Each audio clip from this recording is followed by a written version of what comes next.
결국 새정치민주연합이 4.19 재보선에서 참패를 했습니다. 질래야 질 수 없는 선거였다 이런 이야기가 나오는데 왜 참패를 했는지 또 현재 분위기는 어떤지 이런 것들 좀 자세히 알아보겠습니다. 이남희 팀장. 네. 자, 지금 야당 지금 출입하고 있는데 야당 분위기 오늘 장난 아니었겠습니다. 네, 일단 기자들이 바쁘다는 거는 정말 많은 일이 있었다 이렇게 말씀드릴 수가 있겠는데요. 문재인 대표는 전패에 책임지고 사퇴하겠다 이런 말은 전혀 하지 않았습니다. 일단 기자들과 만나서 질문은 받지 않았고요. 어떤 절체절명의 각오로 다시 시작하겠다면서 정면 돌파 의지를 밝혔는데요.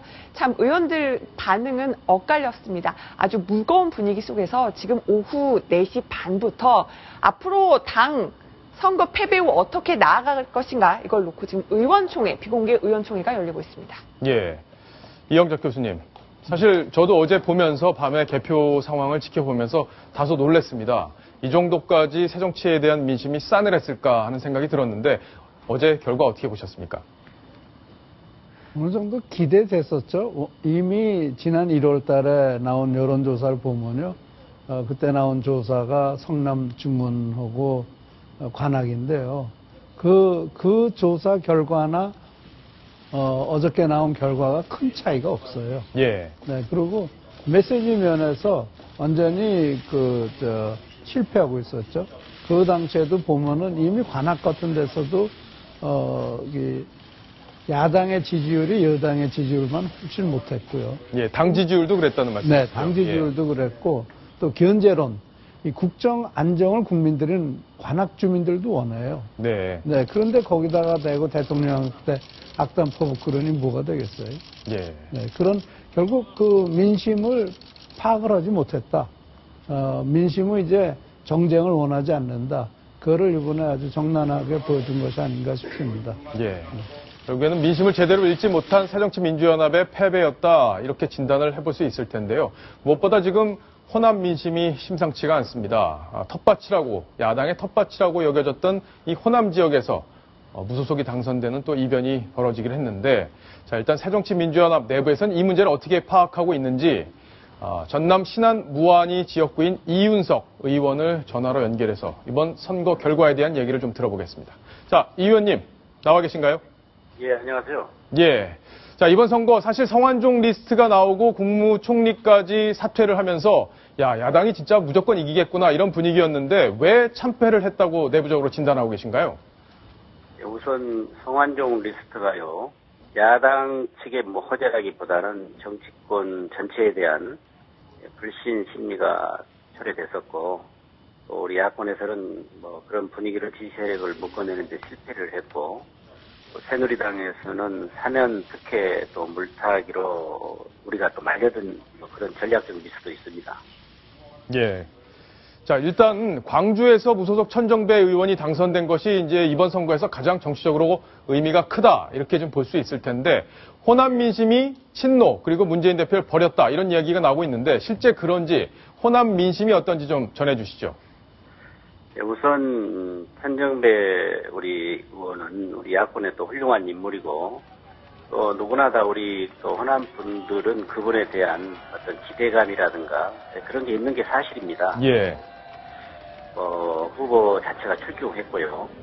예, 그렇지만 또 우리 당에 대해서 광주 시민들이 지금 새정치민주연합에 대해서 서운한 부분들이 많이 있어요. 지난 선거 때부터 6.4 지방선거, 또 이번 선거 공천 과정 아마 이 준엄한 경고라고 생각을 하고 또 호남 민심을 추스리는데 우리 당의 어떤 복잡한 그런 세력들이 있는 것도 사실이잖아요. 그러니까 그런 부분에 대해서 잘 좀 화합하고 하나로 가달라.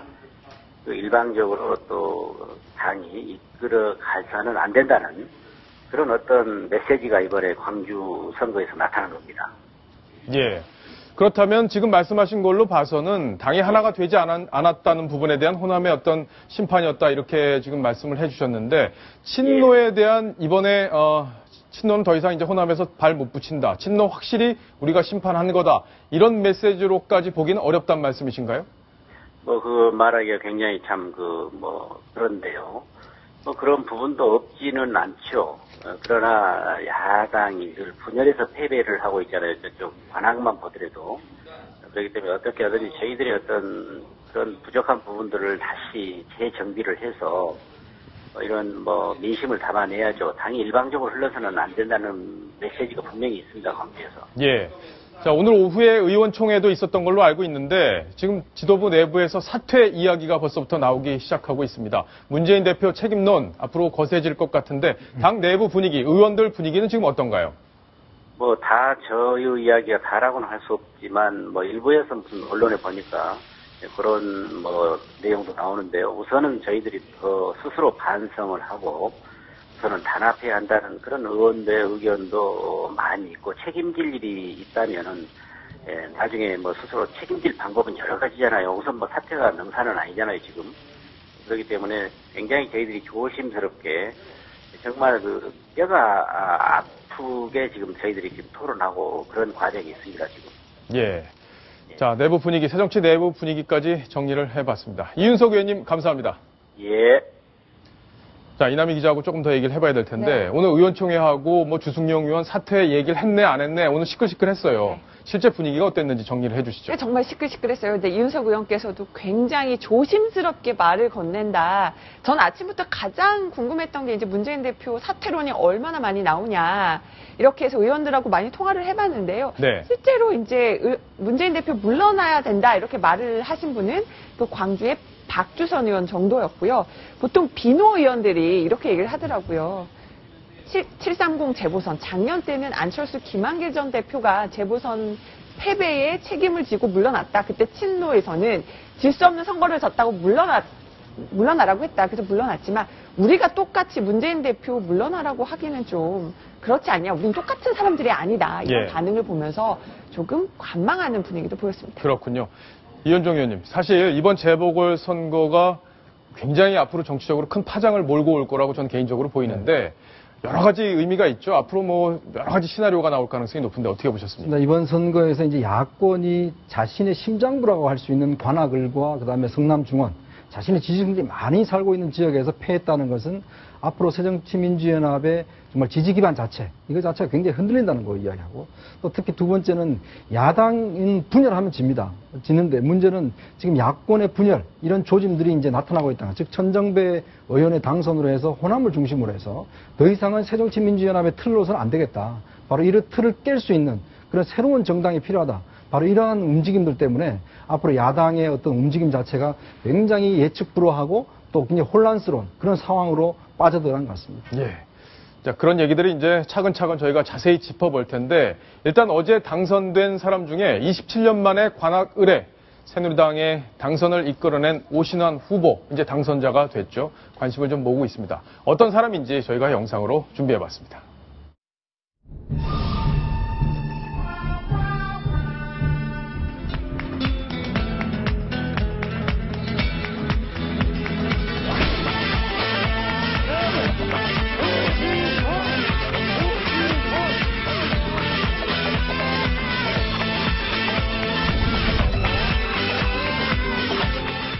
오신환 후보가 국회의원에 당선되면은 관악구를 우리 새누리당이 책임지고 발전시키겠다는 약속을 드립니다, 여러분. 정말 진심으로 감사합니다. 고맙습니다.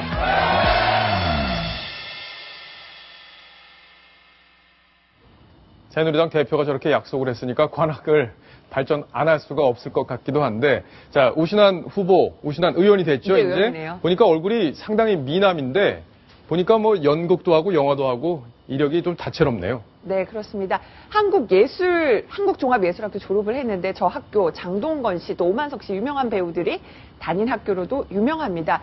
그래서 다수의 영화, 연극에 출연했는데 주인공은 아니었고요. 여러 가지 이제 단역들로 많이 등장하기도 했고요. 예. 지금 그 오신환 의원이 과거에 영화배우 단역으로 출연했던 그 장면인데요. 좀 주먹을 쓰는 분으로 나오네요. 주먹을 예. 쓰는 사람으로 나옵니다. 그 옐로우 플라워인가요? 그러니까 영화에서 단역을 맡아서 악역이네요. 예, 저희가 좀 어렵게 구한 영상인데, 악역이라서 이렇게 좋은 역할. 예, 좀 낯설게 보이실 텐데. 낯선 모습이긴 하지만 지금 그 선거운동하는 기간에는 굉장히 착한 남자, 또 호남형의 모습을 많이 보여줬습니다. 예. 그리고 또 그 오신환 의원이 재밌는 이력이요. 2006년 시의원으로 당선이 됐는데 당시 36살이었습니다. 아버지와, 그러니까 최초 부자 시의원, 아버지와 아들이 시의원을 하는 그런 기록을 세우기도 했고요. 아버지 오유근 씨 모습도 보실 수가 있습니다. 예. 2012년에도 총선에 새누리당 후보로 출마를 했었는데 당시에 이제 이상규 전 의원으로 통진당의 그렇죠. 이상규 전 의원한테 졌죠. 했습니다. 예. 자, 한국종합예술학교를 졸업해서 그런지 연예인들 친구가 많은 모양입니다. 연예인들이 응원의 메시지를 많이 보내줬다고 하는데 그 장면들을 저희가 영상으로 묶어봤습니다. 나이가 젊잖아요, 그죠? 이 젊은 기운으로 본인 하고 싶은 거 그리고 소신껏 열심히 늘 그래왔듯이 강직하게 해주길 바라죠. 연극할 때처럼 마음을 오픈하고 여러 가지 의견을 같이 조율하고 그러면서 뭔가를 만들어가면 좋은 사회, 좋은 정치가 나오지 않을까. 형이 어떤 일을 하든 어디에 있든 간에 늘 뒤에서 응원하고 믿어주는 사람들이 있다는 걸 잊지 마시고. 네, 낯익은 얼굴들이 나왔네요. 그 오만석 씨와 이선균 씨 같은 경우는 한국종합예술학교 졸업한, 그러니까 대학 동문들이기도 하고요. 그리고 이제 송강호 씨까지 바로 2006년 시의원에 당선된 뒤 저 유명 배우들이 오신환 씨에 대해서 인터뷰한 내용입니다. 예, 앞으로 국회에서 어떻게 활동을 하게 될지 또 한번 지켜봐야 될 것 같습니다. 자, 이번 관악을 해서 가장 관심을 모았던 사람 정동영 전 의원이었어요. 정동영 전 의원 이번에 결국에는 3위로 낙선을 하게 됐는데 낙선의 변부터 일단 한번 들어보시겠습니다. 저와 함께 해주신 정동영 캠프에 이게 대단히 참 죄송하고 전적으로 이것은 저의 부족함이고 정동영의 한계라고 생각합니다. 자숙하도록 하겠습니다. 감사합니다. 고맙습니다. 박성훈 논설위원은 정동영 전 의원의 당선 가능성 어느 정도로 보셨었어요? 저는 애초 당선은 어렵다고 봤습니다. 당선은 어렵다. 할당의 명분이 없기 때문에 그 당의 전통적인 지지층을 다 끌어모으기도 어렵고 그래서 뭐 2등 아니면 3등으로 예상했었습니다. 어제 그 판넬로 저희가 예측했을 때 무소속 2명 쓰지 않으셨나요? 저는 새누리 2, 무소속 하나, 그다음에 새정치민주연합 하나. 예, 그래서 사실 관악 어제 지역을 얘기하지 말라 그래서 그랬는데 새정치연합이 관악에서는 사실 저는 정태 후보가 될 걸로 봤고 그다음에 저쪽 선은 천정배 후보가 될 걸로 봤었습니다. 네, 사실 이 두 사람의 표를 합쳤다면 과반이 넘는 상황이었기 때문에 오신환 후보가 단일화가 됐다면 질 수도 있는 그런 상황이었을 텐데 박성훈 논설위원, 그러면 정동영 전 의원의 경우에는 이 야권 분열의 어떤 당사자 이렇게 낙인이 찍히는 거 아닙니까? 어떻습니까? 그렇죠. 그런 부분에서 앞으로의 행보에 가령 뭐 내년 총선에서 그 고향인 전주 덕진에서 출마를 해서 배지를 한 번 더 선수를 달지는 몰라도 어떤 당 전체를 대표하는 대선 주자 그리고 당권 주자로서는 상당한 뭐 이미 정치적으로 당을 분열을 해서 패배시킨 이런 원죄는 아마 두고두고 씻기 어렵지 않을까 싶습니다. 네. 이영작 교수님, 정동영 전 의원의 재기 가능성, 뭐 벌써부터 점치긴 좀 어렵지만 일단은 상당히 야권에선 책임론, 뭐 당할 수밖에 없겠네요. 뭐 그런 것보다도요. 네. 전국 지명도를 갖고 대권 경쟁에 있었던 분은요. 자기 대권에 대한 희망이 없어지면 그분에 대한 값어치가 없어져요. 예. 그래서 정동영 전 의원이 그 전국 지명도를 가지고 있다 하더라도 차기 대권 주자가 될 가능성이 전혀 없기 때문에 이 정치적으로 재기하는 것이 그렇게 쉽지는 않을 겁니다. 손학규 씨 같은 경우도 지난번에 패배한 것이 바로 그런 원인이라고 보여지거든요. 예. 그래서 전국 지명도로 가지고 어떤 정치를 하겠다는 거는 그렇게 쉽지는 않아 보입니다. 네. 그러니까 저도 뭐 정동영 전 의원을 잘 알지만 이 전직 대선 후보입니다. 그때 여당이었죠. 여당의 대선 후보였는데 대선 후보가 만약 떨어졌을 때 그 이후에 정치적 행보를 어떻게 해야 되냐 이거에 대한 참 여러 가지 의문점을 많이 줬습니다. 저는 정말 전직 대선 후보가 다시금 국회의원에 출마한다. 그것도 무소속 출마한다. 또 야권의 어떤 분열을 일으키는 후보를 출마한다. 이런 문화는 정말 앞으로의 어떤 대선 문화라든지 대선 후보 또 이런 문화에서는 좀 바람직하지 않는 전례를 남겼지 않냐. 그렇게 보여집니다. 정치적으로 재기가 아마 쉽지 않다 이런 얘기들이 나오고 있고 좀 가볍게 처신한 것 아니냐 이런 비판도 지금 나오고 있는 게 사실입니다.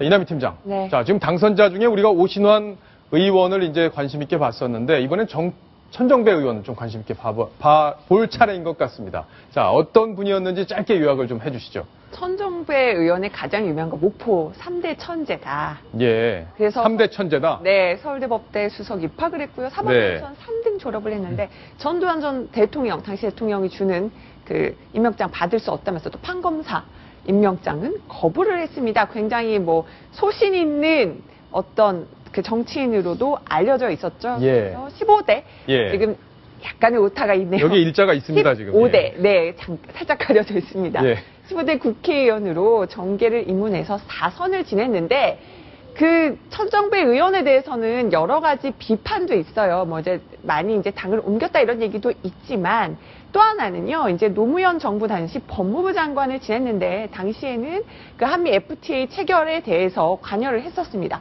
그런데 이명박 정부 들어서 FTA 얘기가 나올 땐 단식 투쟁까지 하면서 또 어떤 본인의 소신을 바꾼 게 아니냐.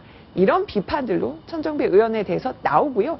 2011년도에는 이제 경기 안산 지역구였는데 그 서울시장 보궐선거를 나가겠다면서 네. 지역구 경선도 그 서울시장 후보 경선도 시작되기 전에 지역구를 서울로 몰래 옮겨서 당시에 이제 천사인 볼트라는 별명을 얻기도 했어요.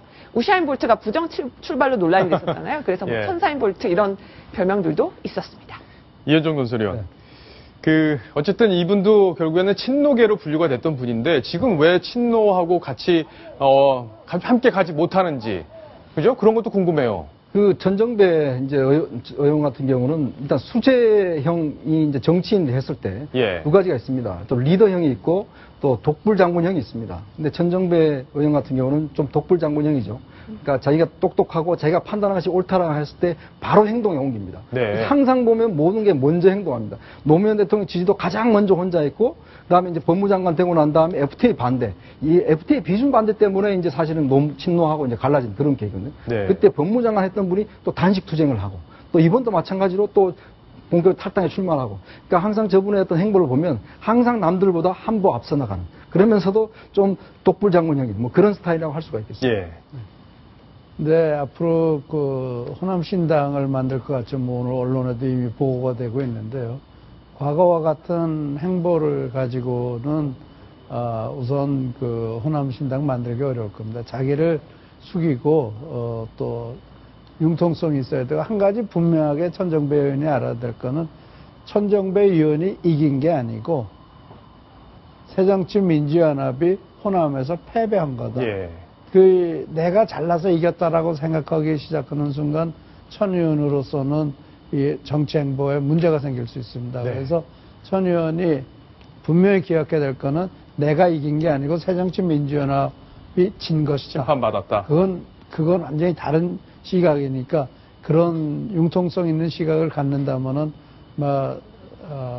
호남신당 창당하는데도 성공할 수 있지 않나 이렇게 생각해 봅니다. 예. 자, 천정배 의원의 어떤 정치적 미래, 그리고 어떤 사람인지까지 정리를 해봤는데, 자, 지금부터는 이번 선거의 가장 큰 이해 당사자였던 세 분, 박근혜 대통령, 그리고 김무성 대표, 문재인 대표의 이야기를 좀 해보겠습니다. 이 세 분, 지금 어떤 속마음을 갖고 있을지 저희가 지금부터 자세히 분석을 해드리겠습니다.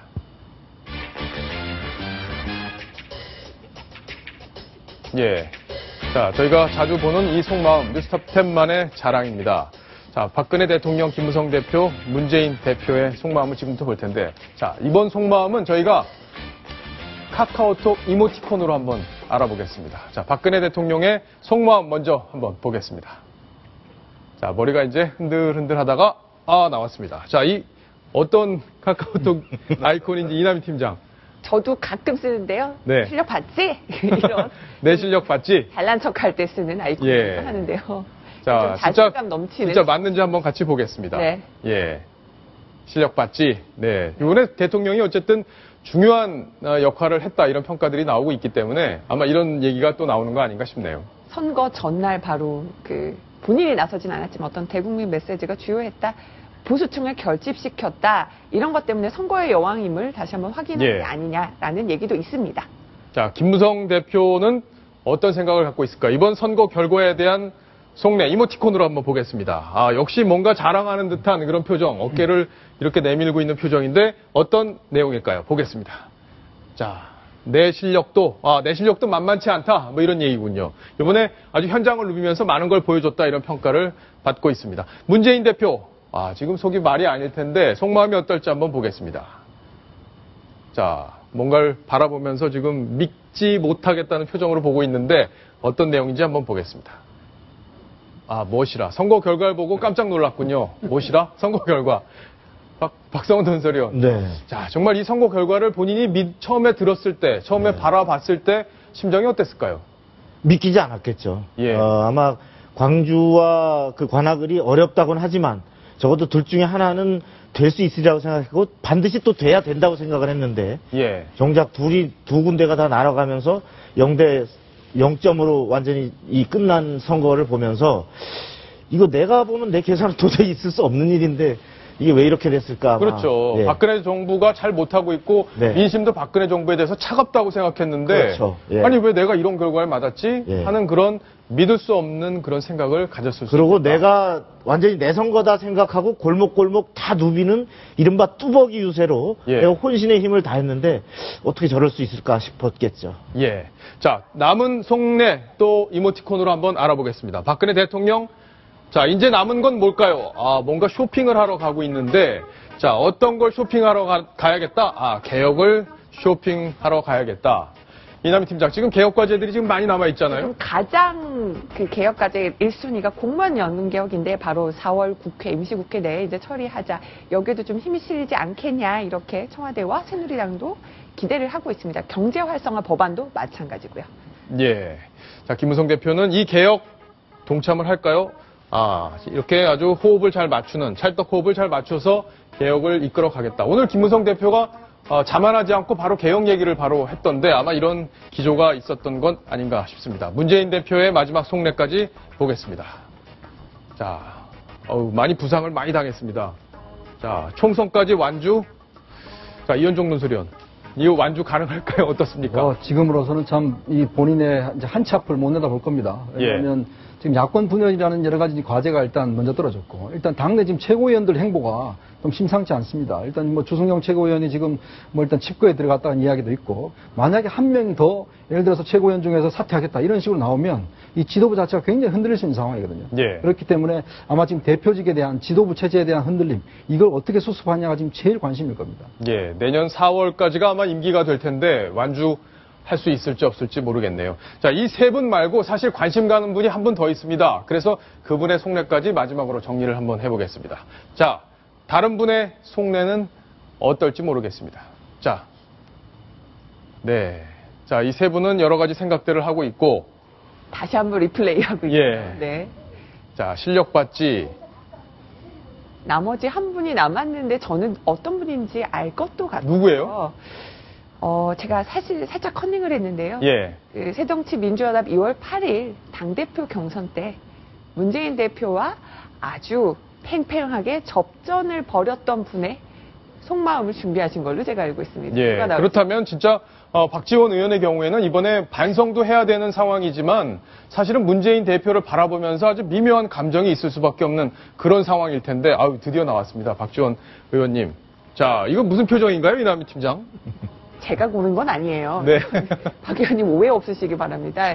이게 지금 메롱하고 있는데 라고 넣으셨네요. 뉴스톱10 제작진에서. 아마 이제 전화 올 것 같은데요. 예. 전화를 하실 것 같고요. 네. 본인도 책임이 있다 이런 말씀도 하셨어요. 하지만 문 대표 리더십에도 아쉬움이 남는다 이렇게 말을 좀 아껴가면서도 이렇게 뼈 있는 말을 했는데요. 내가 했으면 달랐을 텐데. 속으로 생각하고 있지 않을까 이런 생각이 듭니다. 예, 박지원 의원의 경우에 그런 얘기를 했었잖아요. 당권은 나에게 맡겨놓고 대권 주자인 당신은 대권으로 가야지 이 호남도 끌어안을 수 있다 이런 얘기를 했었는데 아마 그런 연장선상에서 내가 예상했던 결과가 나온 것 아니냐 이런 표정을 지은 건 아닌지 모르겠습니다. 자, 시청자 질문이 왔는데 두 개 동시에 한번 보고 가겠습니다. 문재인 대표가 특사 의혹을 해명하지 못한 게 컸습니다. 이번 선거 패인을 여기서 찾으셨군요. 정상회담 회의록 논란 때도 그렇고 대표 경선 룰을 바꿀 때도 그렇고 솔직한 모습은 언제 대한민국의 미래를 맡길 지도자감이라고는 이렇게 좀 비판적으로 문재인 대표를 바라보신 것 같습니다. 자, 다음 의견까지 같이 한번 보겠습니다. 시청자 의견입니다. 이번 선거는 새정치에 대한 심판이지 박근혜 정부와 새누리당의 손을 들어준 건 아니라고 봅니다. 박근혜 대통령 지지율이 30%대인데 잘했다고 볼 수는 없겠죠. 요즘 국민은 마음 잘 헤아리는 성실한 머슴을 원해요. 자, 성실한 머슴, 이 부분이 와 닿는 부분인데 이영작 교수께서 정리를 해주죠. 문재인 대표에 대해서 아주 비판적인 분, 그리고 박근혜 정부 자만하지 말라는 경고, 이 두 가지입니다. 우선 그 윗분의 멘트에 대해서는 문재인 대표가 너무 정치적으로 미숙하다. 근데 그 미숙한 이유가 어떻게 보면은 노무현 대통령의 유훈 정치에서 나오는 것이 아닌가. 예를 들어서 지난번에 그 특별사면 논란이 나왔을 때도 솔직하게 털어놨더라면은 이렇게 큰 문제가 안 됐을 거거든요. 근데 뭐 아니다, 뭐 자꾸 숨기기 시작하면서 노무현 대통령을 보호하려고 하다 보니까 이제 저렇게 된 거란 말이에요. 그래서 그런 정치적인 미숙함이 있고 또 그 전에 그 NLL 대화록 실종 사건 때도 한마디의 사과도 없이 이것 때문에 여당 덕보지 않았느냐 그러고 넘어가려고 그랬단 말이에요. 그런 걸 볼 때 저분의 평가가 참 그거 한 것 같고요. 두 번째 분에 대해서는 박근혜 대통령의 지지율이 30%다. 그거는 맞습니다. 근데 사실 두 가지인데 제일 중요한 건 경제거든요.